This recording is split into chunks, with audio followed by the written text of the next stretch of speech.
Okay, now we're ready. Oh. Yeah, and she was saying that how healthy it is for you to sing and dance. It's very healthy. And one time I got into the habit of doing that, singing and dancing in my house, and you just feel so good at it. But it's really sad when you get into a good habit and you have a steady flow, and suddenly you drop it. Yeah. Like it. You gotta keep it going. Yeah, for whatever it's it is. So important to get a regimen. Yeah. To keep your joy, keep your peace. Not let anybody take it away. It's like an appointment that you have for yourself. So today we are here with, how do you pronounce your name? It's Aria. Aria. Nobles. You are the pastor of the church, right? No, my husband is the pastor. Your husband is the pastor. What's the name of your church? Divine Fellowship. Divine Fellowship. Okay, you guys have a Facebook page and all that good Yes, stuff? we do. Okay, we'll make sure we share all that good stuff in the Absolutely. and the podcast and all that good stuff. Okay. So today, Mrs. Aria. Is that Aria. She was kind enough to spend some of her time to do the podcast, and I really appreciate that. I really appreciate that. Yes, sir. And I can tell in your face that you feel good after a choir. It's like it's like a workout, you know. It's like, but for your soul, which is even better, because when your soul is good, your body just feels right. Yes. You know. It's like I'm floating. After choir rehearsal, I'm floating. I'm at peace. I go home. Most of the time, choir rehearsal, pastor cooks dinner on Tuesday night, so that I can come in, eat, sit with him, and take my shower, and then I'm like watching television or something with him, or we're going to a prayer or reading scripture, and the next thing I know, whoop, I'm out. Yeah. There's a piece in it. Before I forget, I have a question. Where did you guys? How did it came to you guys naming your church? Oh my God. I want to hear that story. My husband, I was at a women's retreat, and I was speaking at a retreat. I was a guest speaker, and he was the pastor of 12th Street Baptist Church, and he was saying, babe, he sent me a text.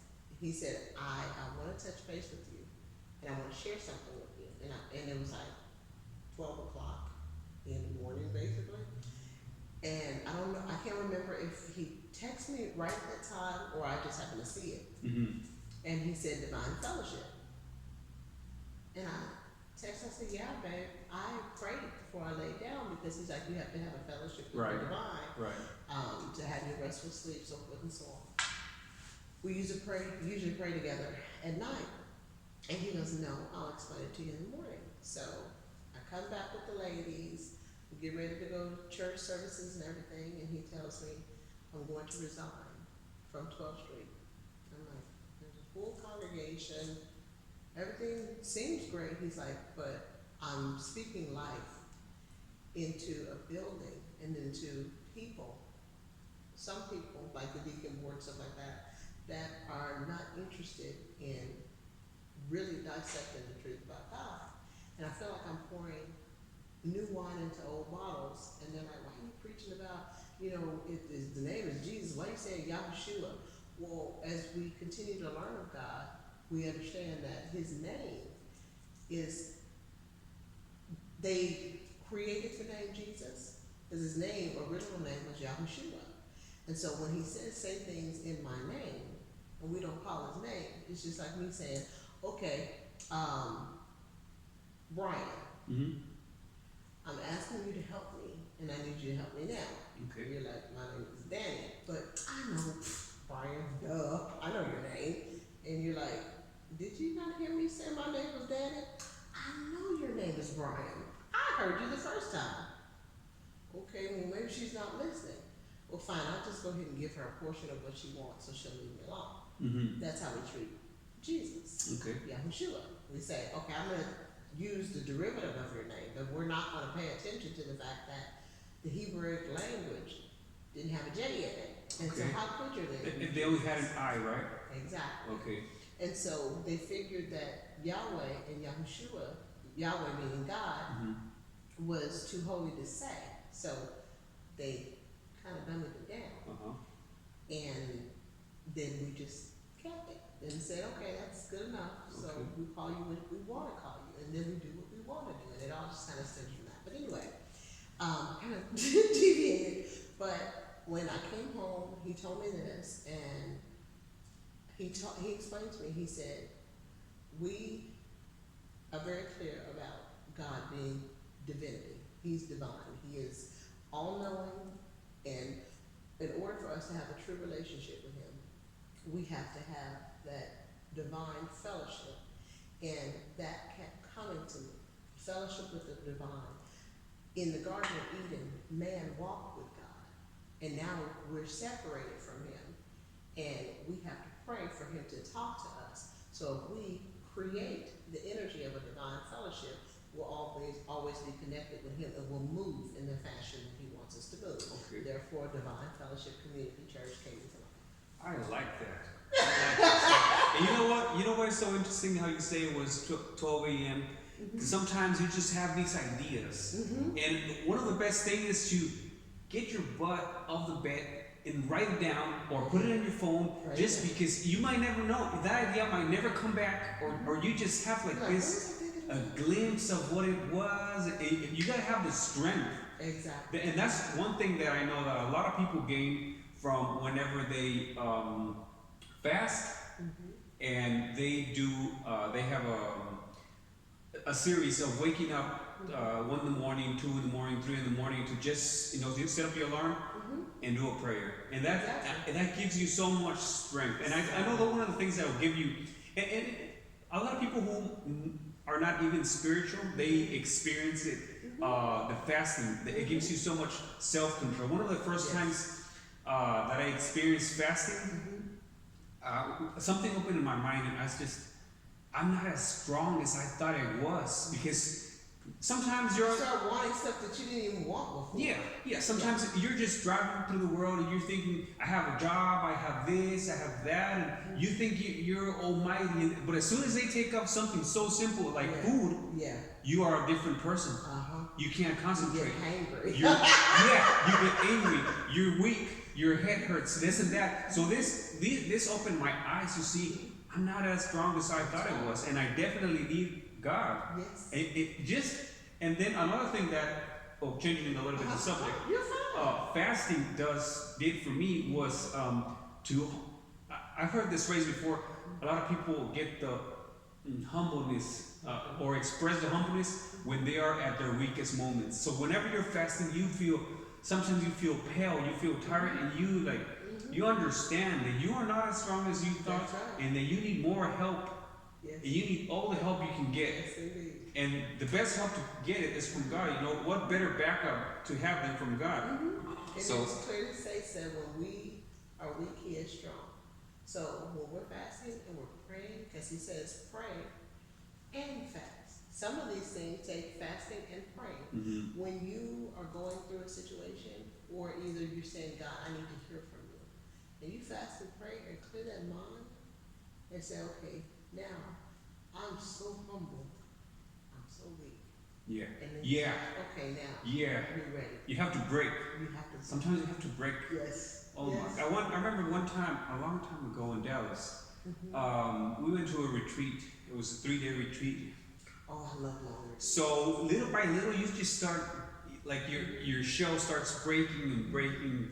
And then the day just comes when you just break in tears, and you say, you know what? I'm bowing down. Yes. Have you heard this? You probably heard this story about, they say, a lot of times you gotta be, well, I heard this story in Spanish, so I'll try to translate it. Please. They say you have to be a lot of times like the camel. The camel sometimes understands this weight is too much for me, and he gets on his knees, and he knows that the rider will take that weight off his back. He says, I get on my knees, take this weight off my back, and put it back for whenever I'm ready. Because I know I gotta travel. We're going somewhere. I know we're going somewhere. You're right. You're my rider. You're taking me somewhere. So just take off this weight for a little bit. I need a rest, and then whenever you say it's time, put it back on. But that's perfect. But they say, you see, the camel knows if he stays standing up, there's no way the rider can take off the weight. He has to get on his knees. He knows that. He knows. He says, you know what? It's time. I need help, Yeah. I get on my knees. Simple as that. Submit. And he says, Submit. that camel will not hesitate. Mm-hmm. As soon as he knows it's time, Mm-hmm. it's knee time, And then they drop their head. Yeah. Like full submission. Yes, full submission. Uh-huh. I love that story. That's so perfect. Right? That's how we have to be. Yeah. As God's children, we have to be like that. And sometimes it's hard because self gets in the way. And you're Because like, what okay, gets in the way? Self. Self? Yourself. Okay. Your Yeah. thoughts, The ego. your beliefs, the Yeah. ego. Yeah. And you're like, okay, you know what? God, tried everything I know to do, Mm-hmm. but did I consult with you? And you're like, oh man, I didn't. I just wanted you to give me this path. But he said, no, this is what I have for you. And then that's what you do. And it works. And everything is in season. And it's perfect. It is perfect. You've heard this, you probably have. I mean, you're.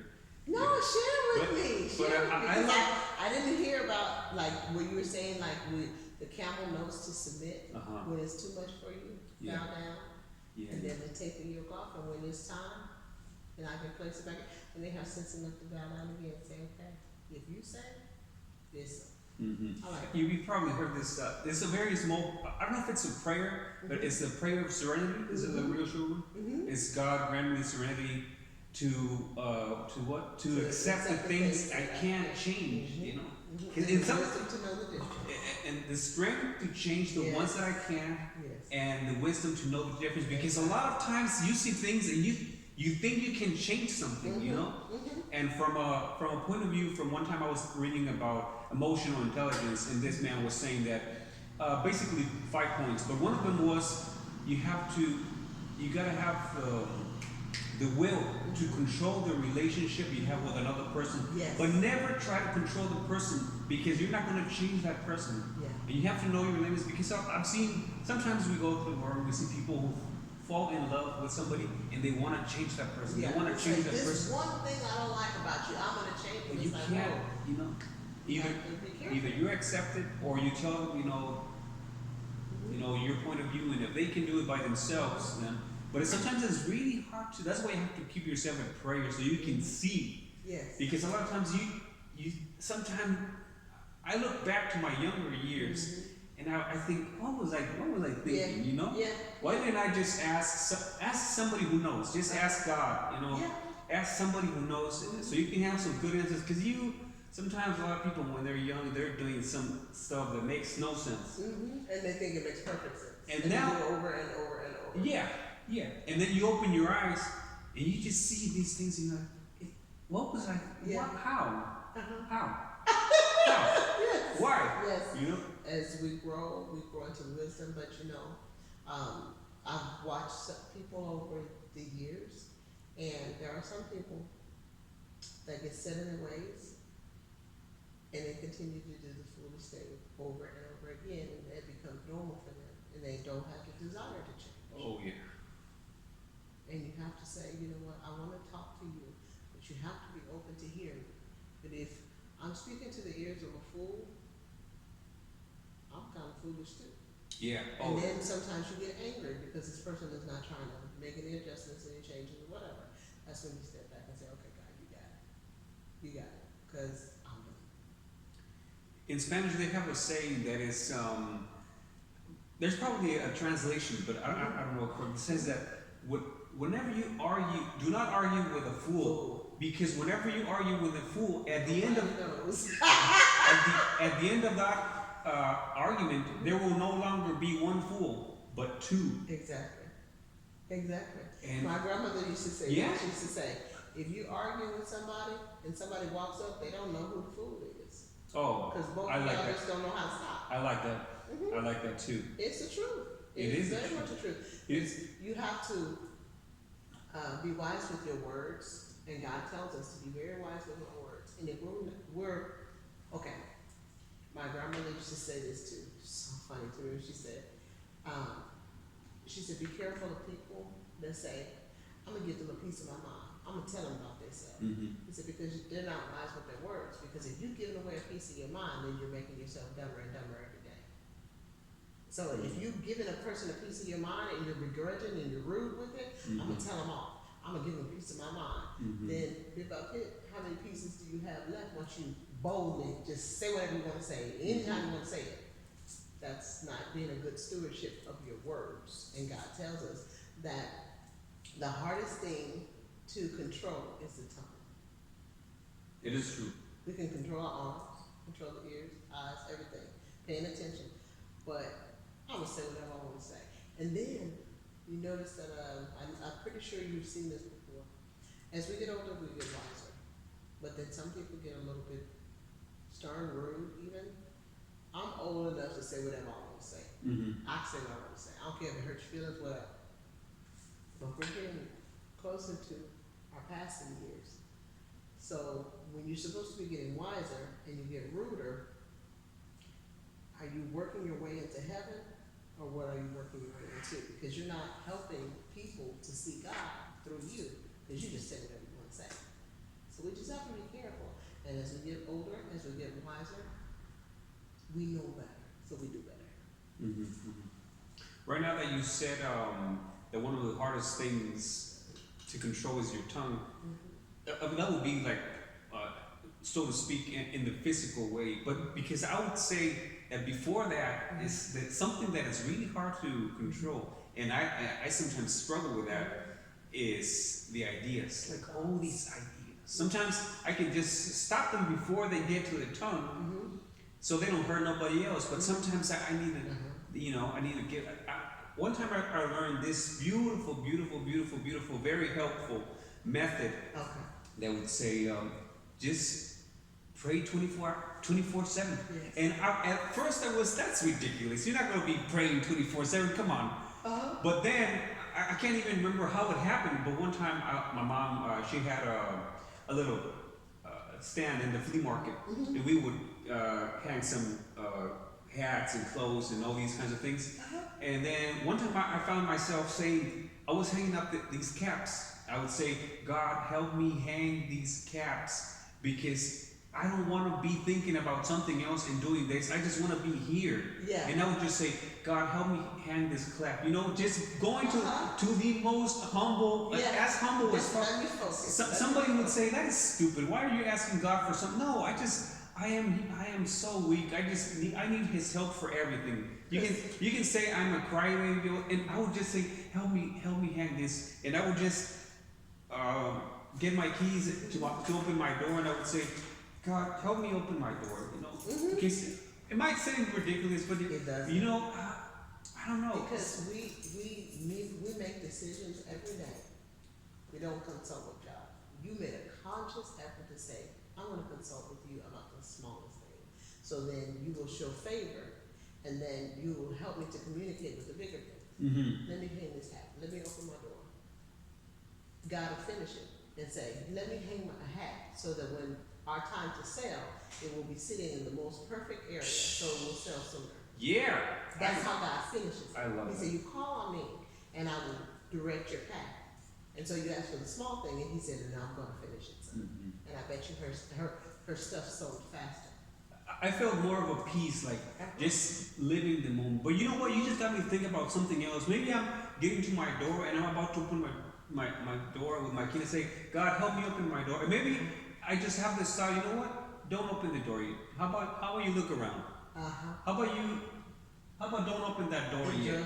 Maybe I'm going to my apartment. Well, how about you go outside and, I don't know, this little idea could come, and how about you look around before, maybe you forgot something in your car, or maybe there's somebody who needs help, maybe somebody's about to walk near you that needs something. That needs you. Or anything, Yeah. Just some Jesus with some skin on it. Yeah, for sure. Yeah.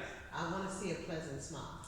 But there are times where I know that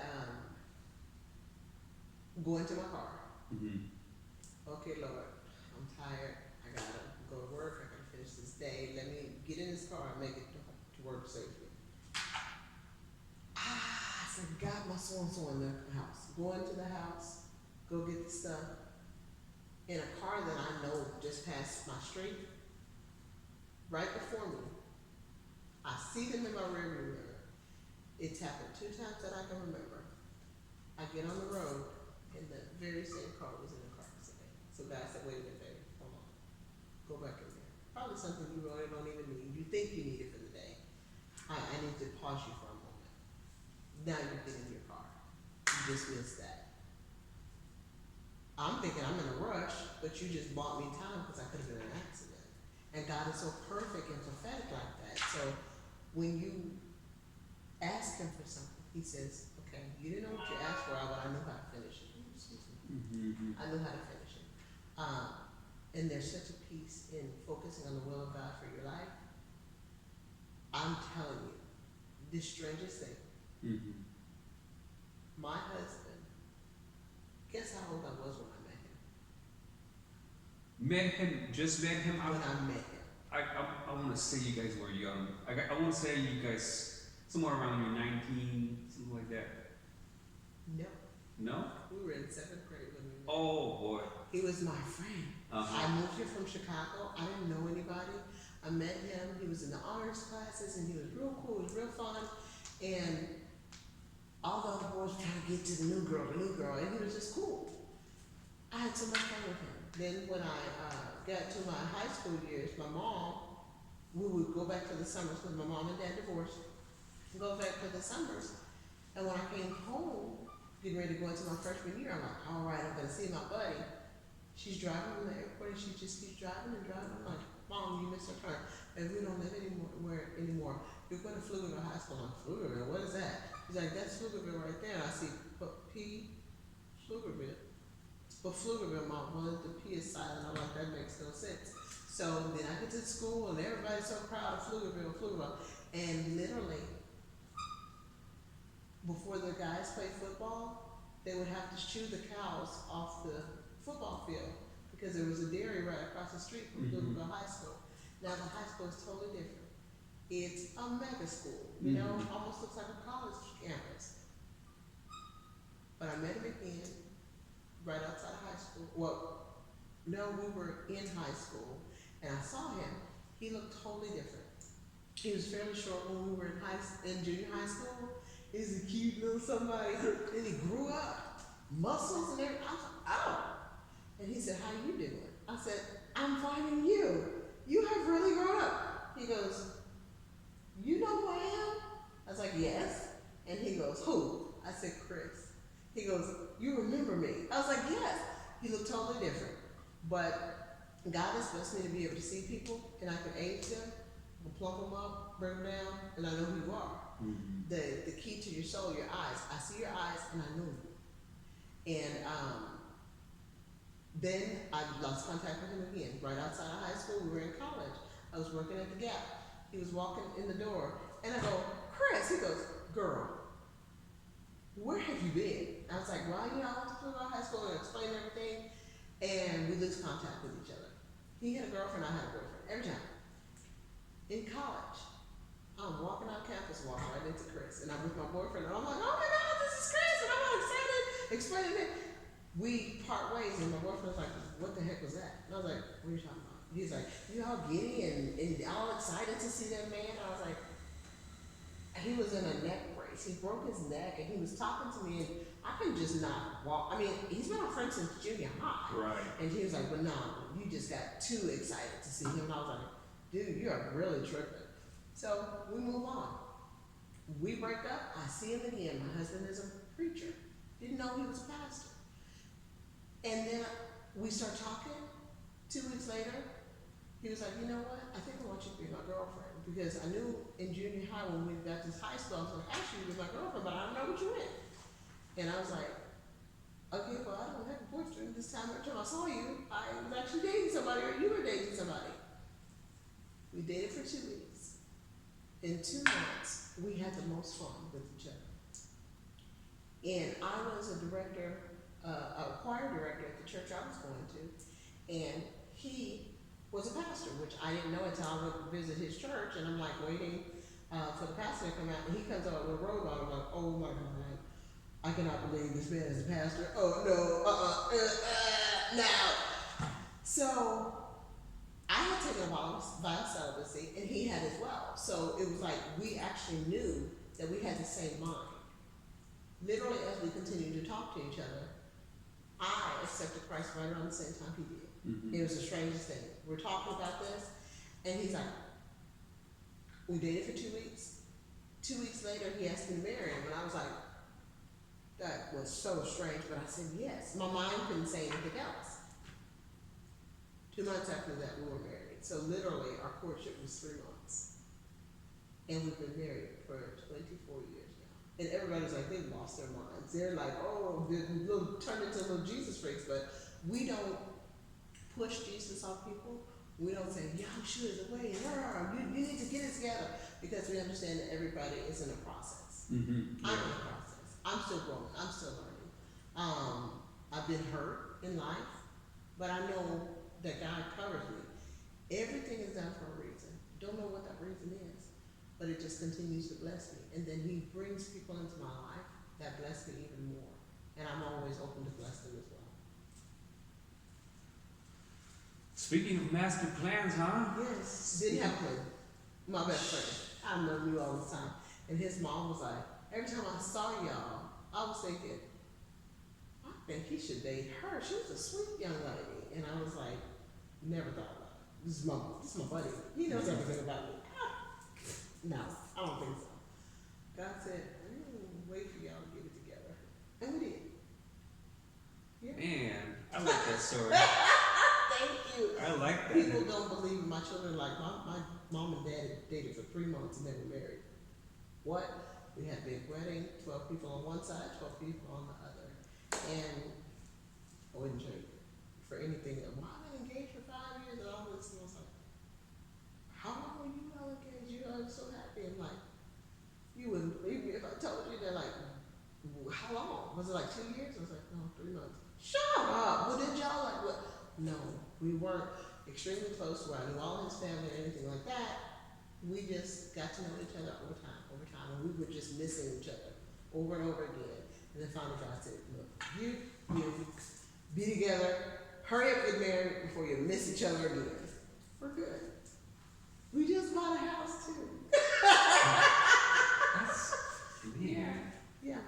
Like I say, speaking of master plans, Mm-hmm. you know, it's just so interesting. Like when you're so small, you can't see the big picture. I mean, even saying big picture, I don't think I can't stress enough big picture because it's just so big. The picture is too big for your eyes and your mind to understand. You won't get it. You're just like, every time I see this person, my whole heart gets happy and I feel at peace. And I always at peace with him. He never tried anything. You know how some, he has an ulterior motive. He just was like, hey, what you up to? Sometimes he would help me with my homework because, like I said, he was in the honor society. He was literally doing college level schoolwork in junior high, but he was a rapper. So it's like, okay, that's two totally different scopes of the spectrum, and it's like, you are so different. And I was always intrigued by him, but it was innocent. Mm-hmm. Every time I saw him, it was innocent. And then for me to be dating someone, and I'm introducing them, I'm excited to see him, and he's like, what was that all about? And I'm like, what are you talking about? Generally, I have no idea what you're talking about. Now you're smiling all hard. Why are you smiling all hard? He's in a neck brace. Are you serious? You're jealous of a man in a neck brace. But God knew what I didn't know. Didn't have a clue. And my husband told me, he said, I always said, that's going to be my wife. Like, he knew. Yeah. He knew. Yeah. Yeah. He knew. He didn't tell me, but finally he told me, and I said yes.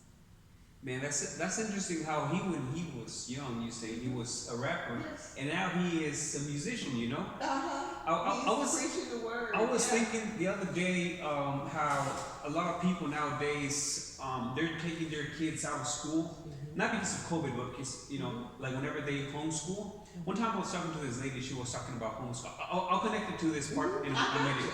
I'll connect it to this story in a minute. I was going to college, and there, one of my teachers, he had set up a small business in the campus with with all the school supplies, scissors and tape and all these little copies, machine fax, all these things. And he would leave his little son there. He was 12 or 13, I think, to take care of the business. And I was wondering, how come he doesn't go to school? And he would tell me that he was being homeschooled. Uh-huh. So what they did is that whenever he was growing up, they found out they did these tests to see what he was good at. So that they give him general knowledge about things, but they spend time on the things that he was really good at. Why are you going to be studying so much math when you're going to be a musician or something that's not going to have so much math? And he did this way for other stuff. And I just see on another podcast, I was talking to one of my cousins who's a musician, and he was saying, I wish that my parents would have done something similar to what the kids are doing. Because it's hard because it's hard for a parent to find out these things. They think, okay, this is what I'm supposed to do because the world tells me that. But you have to customize everything according to the individual. And then give them little sprinkles of that too to see where the interests are. And then you just focus them on what they're good at.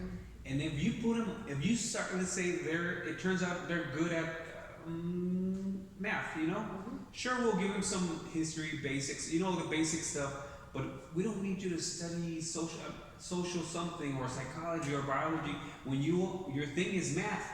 So you can save a lot of time and strengthen what you're good at. And if you just stay steady and keep practicing and practicing and practicing and practicing, I mean, being a rapper and being a musician, I think it's pretty connected, Yeah, And he stayed, he went still, maybe a little bit different from a different angle, but in the same ambient, in the same structure, in the same thing. And that is so cool. And you know what's funny about that? He's an extremely shy person. Oh. So you're a preacher and you stand up in front of a congregation, you minister to people, you do weddings, you do all these things, standing in front of people, and you don't like to talk to people. Can you believe that? That is interesting. He said, he's very much an introvert. Yeah. So for him to do that, it's like, this is only God. He goes, I don't talk very much, my wife talks for me. He said, I married somebody that just talks for me. But he's very calm, very introverted. Yeah. You almost don't even notice he's in the house. He's just a very peaceful person. And God said, this is what I want for you. And he's like, stand up and talk in front of people. And do what? I'm good. Just leave me in front of the computer. No. Cut out. And then, he's rapping. He didn't realize that wasn't his call. He was doing that so he could actually get comfortable in front of people. Then God says, okay, this is what I want from you. And it's only God that gets him up there. Because he's like, can I just write a book? That's just him. Yeah, that's so interesting that you say how he is a pastor. You get me to think about one time a pastor was saying this. He was saying, sometimes you don't know, but God sometimes will say something like, let me borrow that mouth of yours. I'll speak for you. Don't you worry about anything. I'll just lend it and I'll take care of the rest. And I guess I think that is the case, because you say your husband, he's not really into talking and this and that, but I'm just gonna say it like this. He gets in there and he lets himself be the instrument. Take over. That's right. Let the big man do the real work. You just be there and you got to put your ego aside and say, none of this is me. Completely. A lot of times when I pray, I say, God, I want to be somewhere where wherever I reach, whatever it is that I reach, I can say I learned this, or I got here, or I went to a certain place, or whatever it is because of God. That's how I want to say. Humble. I did this because of God. I learned, nowadays I'm thankful. I think of all of these things that I had in my life, trouble, good times, bad times, and I say thank you God for that, because thanks to all those good times and bad times, I'm the man who I am today. Yes. And I think about it, and when you've had some real good struggles, and you see something coming ahead, and you're like, nah, it's no big deal. We'll be all right. Yeah. Those things make you strong, man. Absolutely. They give you so much strength. Which gets me to think about on fasting, that gives you so much strength. Yes. I think you've really blessed me because I've been thinking about entering into a fast about some things, and you have just really, really opened my spirit to say you need to do it. Because you hit on so many things and you don't even know. It's fasting. It just the other day. It's just so interesting, you know. You see all these little, like I say, it's a giant picture. 2 days ago, I think, 2 days ago or yesterday, one of my nieces was asking me about what did I know about fasting. So I told her, a lot of people who are not religious do it, this and that, blah blah blah, and she said, "What is it good for?" I told her, there's a lot of benefits, even if you're not a religious person, a spiritual person, it just gives you so much strength. But you know what's funny? If you're not a spiritual person, yeah, and you go to fast, you have to think about what you're fasting for, right? What it does to the body. Yes. And you're connecting with the Creator, and you don't even have sense enough to know that you should be. So that start to make a person realize that, okay, I'm not in control of my body. My body needs substance.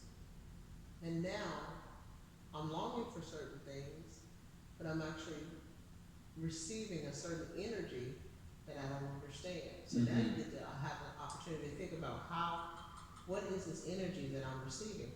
Oh, that's God talking to me. Oh, wow. God, I've never said that. Well, now I actually have to try to research this thing. Oh, I'm connected to Him. Oh. Then you find yourself sitting in church and trying to figure it all out. That's what He wants from us. He wants us to say, seek me. Figure some things out about you by figuring more about me. Because it's hand in hand. He wants us to know who we are so that we can unlock the gift in others too. Yeah, that was pretty deep. I like that. But yeah, so I was telling her, benefits. You humble like I said, you really humble because sometimes people get so cocky walking around. But they say, okay, me, just as a human that I am, I'll tell you, whoever it is, I'll tell you one thing. How about this? How about you go 24 hours without eating? We'll see how tough you are. We'll see how sharp you are. And then, because that's crazy. When I went into the fasting, fortunately, I was already in the church, and where my pastor was doing these invitations and these things, and so I said, you know what? They wanted to do a fasting for a purpose. There was a group that, I think we should fast for this purpose. I forget what it was. So I said, okay, I'll give it a shot. I'll just go as much as I can, and, So I went to work. I was feeling good, but after a while, I was feeling a little bit tired, like a little bit weak. So then, if this is gonna be fun, I was starting to get kind of hungry, and we were working at a job site in this house. So I went to the grass and laid on the grass, and I kid you not, I said this. God, I'm gonna open my mouth, and if you want some food to come in my mouth, I know you're gonna give it. If not, I guess it's my destiny to fast. My destiny is to fast today. So there I am laying on the grass with my eyes closed, and I opened my mouth, and then for probably a minute or so, I said, okay, nothing came inside. I guess you don't want me to eat anything until it's time. Yeah, it was this was like a long, many years. To you. Many years. Trying to submit. Many years. I was really young. I was many years. And so I told my pastor this, and he said, now that's real faith. Yeah. You know what would be funny if a cricket had a jump? I was thinking that in that moment, a lot of things came to my mind. How you take a lot of things for granted, but let's see how hungry you are. Will you eat crickets? Because in that grass, it wasn't too many insects, but there were often be a little something, and I was like, I wonder if one of these bugs comes in my mouth. I wonder if I'm really gonna step up to the plate. Am I gonna eat it? Can I put my mouth where my mouth is? Because I said something, and he's, well, are you really hungry? Yeah, and he Because has such a sense of humor. and then and then you really think about it, and but so many bugs, they have so much protein. Yeah. So they say, okay, you really hungry? Are you sure you're really hungry? Because I can give you something. I can give you something, but do you know how to eat it? Do you know how to eat it? So so many things, so many things, and like you say right now, he does have a sense of humor. So I don't know. Just yeah. But it was destined for us to meet. Yeah. And your sister? Yeah. I love that woman.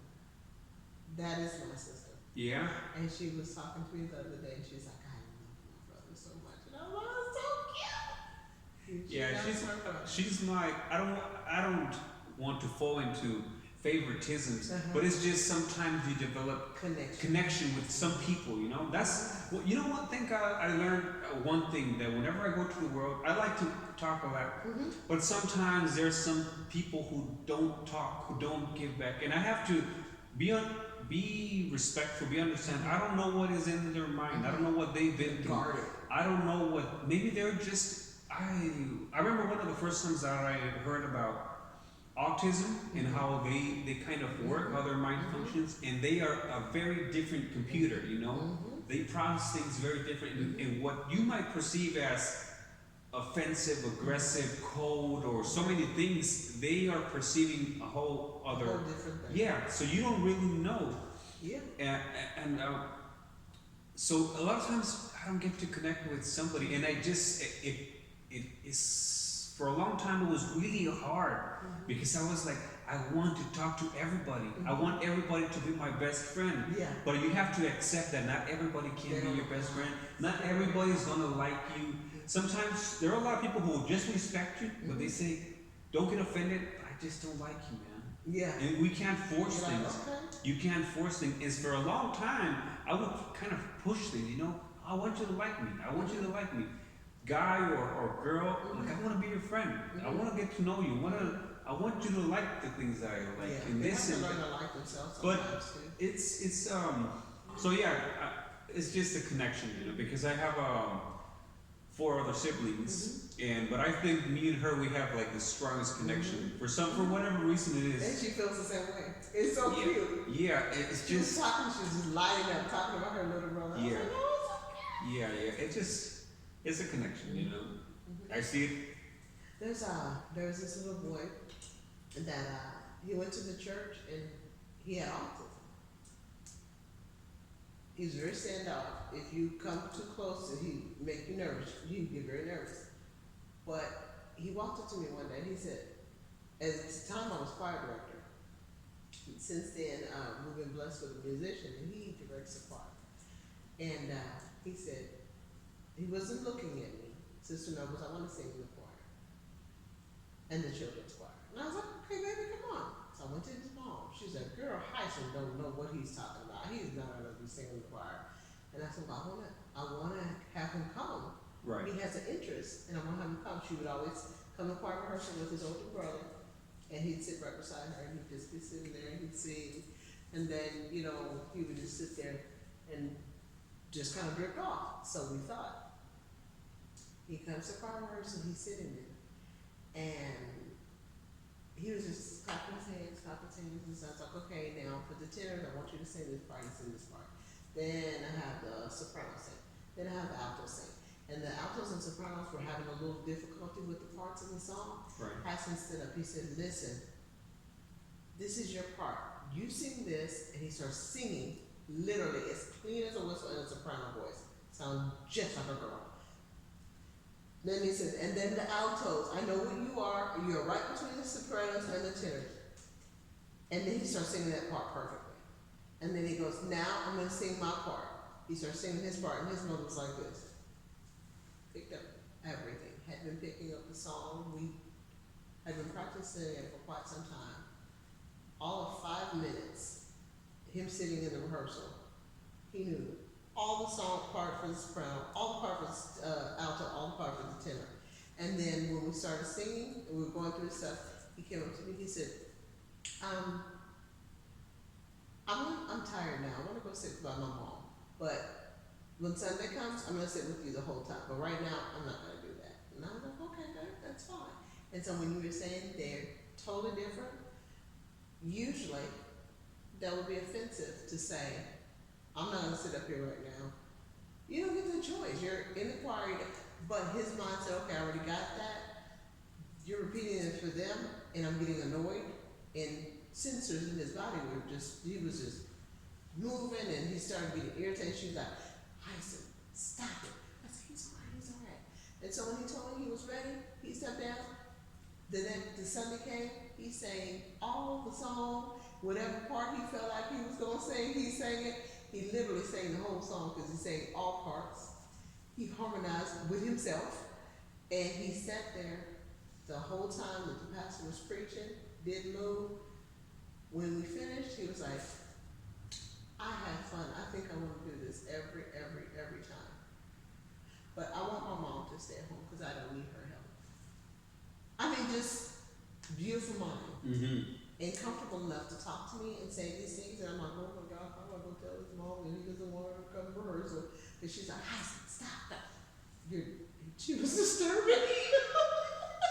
You know, that's so many things. I got so many things to say about that. That's a beautiful story. Yes. I'll tell you that. I'll never forget it. I mean, he was amazing.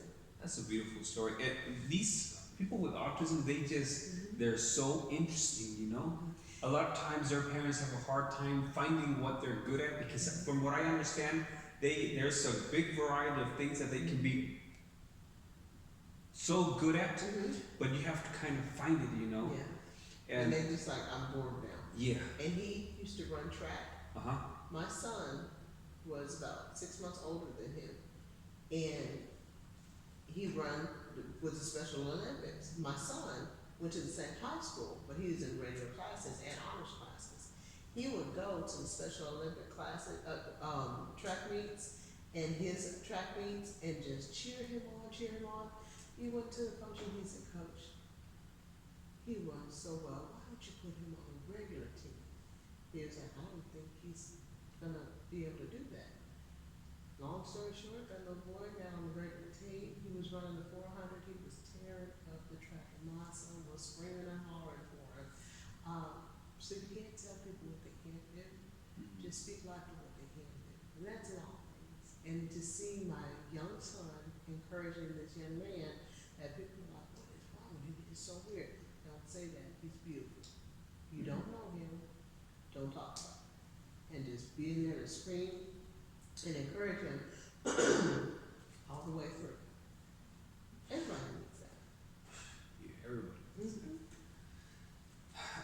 One time I was, and like I said, I'm very thankful because through my life, I've just had so many good teachers, like so many, at school and in life, you know.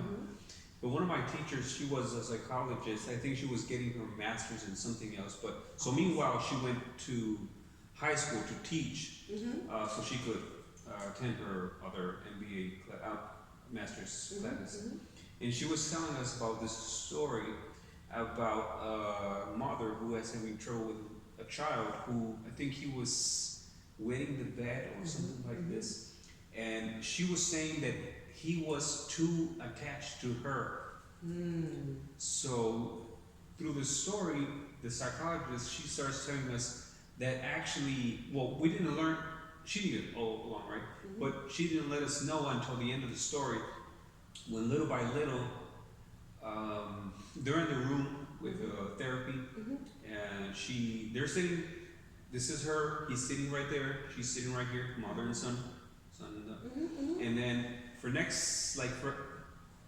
during the sessions, she starts sitting like over there near the door, you know, a little bit farther and further, but the psychologist is telling her to do this, and then next time, there comes a day where she's sitting outside the room, and the little kid would go and see if she's just still there, you know. But the day comes when he stands up and he closes the door, and the mother's outside, and then the mother comes in, and that's when she found out that she wasn't letting him, but you know, little by little, I mean, he had turned into that, but because she was holding on too hard, she wouldn't let go. And then when you realize, and it's gotta be hard, when you realize that it's actually you. I can't until now. I can kind of imagine, because it has happened in my life Yeah. where I thought I was right, or you're no, you're the one who needs help. We need help. Same thing, it's me. Yeah, yeah. Yeah. It's kind of, that's why you gotta be so conscious. You gotta put your ego aside. You gotta stay with God. You gotta. That ego is something else, ain't it? Hi, it is. And sometimes we have it and don't even know. Oh yeah, I've seen this. It's just, I know a lot of people who, one time I was talking to this person, a regular conversation, and we are saying, I think she started asking me about what I thought was my biggest, like flaw, my, I don't know what the word is, but and then, I don't know what I said, probably it is being with like little self-control, something like that. And then this person said that she thought that her biggest problem was vanity. And I was thinking, almost everybody would say that you have a problem with your temper. Because this person has an anger problem, like really bad. You do not want to, you have to tiptoe around this person because this person can get pretty delicate. Yeah, well, in some fashions, vanity. Yeah. People that have anger issues are vain because it's like, I'm superior, you can't tell me anything. And when you do try to tell me something, I'm going to tell you about yourself because now you made me feel like I was small. So now I have to tell you, and I have to break you down, and I have to make you feel bad, and then I get angry. That all rolls into itself, but she wasn't being fully honest with herself. Probably didn't identify what was her real issue. Yeah, you think you're too good, you're vain, but you need to bring it down. That humble peel, you're going to have to take a few of them. And that's where the anger comes from. I understand exactly what you're saying, but she was referring specifically to like physical vanity because But she didn't, that's what I'm saying, she wasn't being honest with herself. She didn't really know. Okay. It's like, I'm going to say this because this is, it makes me feel good. But if you pull down those onion layers and get to the core of who you are, you're mean, you got a superiority complex. And you need to get over yourself just a little bit. Just a little bit. Yeah, I know exactly what you're talking about. Yeah. Putting the ego aside, man. It's an ugly thing. It You is. have to just realize, It is. dude, calm down. It is. Humble. It's important. God showed us as an example of the humble. His son, humble. And he did so much for this world and still doing so much. It is it's so hard. It is very hard. Because we're taught to be the best cars, the best this and the best that, and now I can look at you and say, your shoes, what kind of shoes? You don't have designer shoes. Dude, your fingernails are dirty. I mean, we're taught to act like that to make ourselves feel better, but then God says, no. You make yourself feel better by giving love, charity, kindness to others. And that's what's important. Because you take your bad attitude to hell with you. Literally. And so calm it down, get it right. One time, now you're talking about a little bit more about humble. Yeah. One time, this one I didn't quite understand, but I had the idea, they were explaining about how a lot of times people will fake humbleness, and if you don't really pay attention, you'll fall from that. But they use that in order to criticize a little bit more harsh. And I was like, that's so interesting, That is like, I don't even know where to begin with that. Yeah. Like faking a humbleness that. Yeah, people do it all the time. That's. When it kind of reminds me of my husband. He preached a sermon about God saying we'll come out as pure gold. How do you come out as pure gold? When gold is being, the flaws are being taken out, you heat it up and you shave the top off of it. You pull that gold out, that could be a tin cap, put that to the side, say, I'm a little bit more pure. Put some more log on the fire, put a little bit more heat on it. Then pull off the shavings of the impurities. Now you got 14 kg. You put that to the side. Put another log on. Heat it up a little bit more. Now you got 18 K. Shave the dirt off of that. Because the more you heat it up, the hotter you get, the more impurities come to the surface. Shave it off. Then from the 18, it's almost clear. When the impurities come off of the 18 karat gold, you have 14 karat gold. And that's one of the most purest gold that you can find, and it's much more expensive. But how do you get impurities out of you? Heat up, make me angry, see who I really am. That's what God is saying. When I challenge you in this life, it gets a little hotter for you. Show who I am through your lips, through your actions, and then you come forth as pure gold. So I always have to remember, when situations hit, life gives me all kinds of curves and bumps and bruises upside my head. You're stoking up the fire, God. You're making me a little bit more pure. You're bringing the innocence, and I want to be 24K. I'm working on it, God. I'm working on it. I'm still working on it. Every time. You start over, keep on pushing. And I love the podcast that you are doing. I was like, I have no idea what we're going to talk about, but I absolutely enjoy it. You see, I really, really have. there's I'll tell you, I always say this in the podcast because I've heard that first, man, I don't even know where to begin. I've heard this, I've invited people to the podcast, and a lot of people say this, and I've heard it, and it's just so interesting how people say it again and again. I'm like, that's interesting. How come these people, they don't even know each other, but how they say, oh no, I'm not interested. I've heard that phrase a lot. So in my mind, I have this thing, no. You think you're not interesting, but you have a lot of things to say. Everybody has a story to say.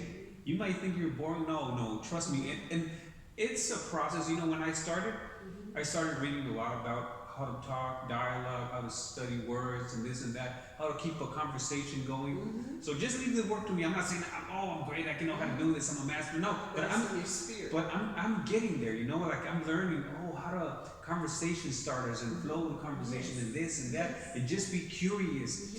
Because the conversation can go on and on and on and on, as long as the other person, I just have one question for whoever, you know what I'm saying?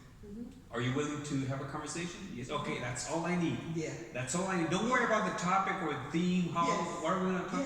Trust me, it is very good for you, because nowadays I see a lot of people who don't really set aside time to have a conversation with somebody. They just have 5 minutes in the house, 5 minutes at work, 5 minutes there, but they don't really set aside time. This is what it is, you know, setting aside time to have a conversation, a deep, long conversation with anybody about anything. And you'll see that little by little, you'll start changing from one subject to another. We just get everywhere. And then by the time you realize you're talking, well, in this case, we started talking about God, kind of, and then we're talking about this. But other times we have started talking about whatever, people have a business or something happen, and then we change the topic, and we end up talking about God, because sooner or later you gotta get there. And that's my favorite subject. That's sooner or later. Just the other day, I bought a bass because I want to learn how to play bass, and so we had this conversation, and we were there for 3 hours. The guy who sold me the bass, I had never seen him before. We started talking, and we started talking about ethnic groups, races, and fear, soul, society, this and that, and then eventually we got to the spiritual part, and then we got to God, and we're talking about God and these things. And oh my God, he said so many things, and I was like, I'm so grateful. I just went on Craigslist and I wanted to buy a bass, and now I know you. Yes. And he said, yeah, man, we should have this conversation some other time. So yeah, it is so, it's therapeutic. We have to learn of each other. Yeah. Because the more people think that we have uncommon, we have so many things in common. Oh, he was saying just all cultures, all he was saying that. Yeah. That's what he was saying. He says, actually, there's a lot of people who don't want us to realize that we have so many things in common. I think he's a Caucasian man, and he married a Hispanic woman, and he's saying, you know, through time, I just realized so many things, and I have so many friends from different things. before he said he was in the, I don't know if the Air Force or the Army, so he had been in different countries, and he said, I love it.